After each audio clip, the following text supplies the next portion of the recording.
The key with this problem is you want to emphasize that we can write it like this at plus or minus infinity, because at infinity, the other terms are going to be so small relatively that they don't matter. They're going to be so small that we can basically pretend they're not there.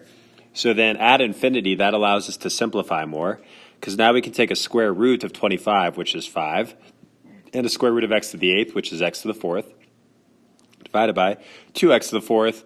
And as we know about horizontal asymptotes, if we have the same degree on top and bottom, at infinity they will cancel out, and we will have a horizontal asymptote at 5/2, only at infinity. At infinity, we approach 5/2.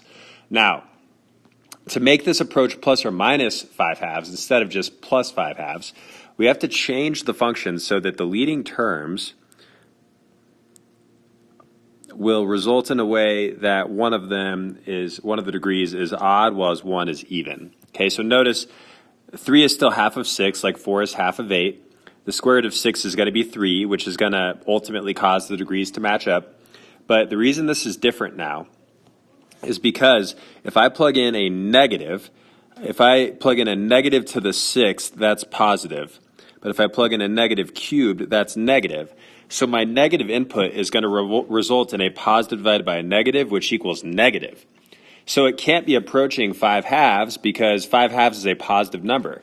So it's approaching a negative output and now must be approaching negative 5/2. Whereas again, if I plug in a positive, well, a positive to the 6th is positive, a positive cubed is positive, and a positive divided by a positive is positive. So that's all good. That's going to approach positive 5/2. But in the negative direction, we're approaching negative outputs, which means we must be approaching negative 5/2. Before, a negative to the 8th is positive, a negative to the 4th is positive, so plugging in a negative input still leads to a positive output. So by making one of these odd, it allows for the top to be positive, bottom to be negative, which is going to cause us to approach a negative output.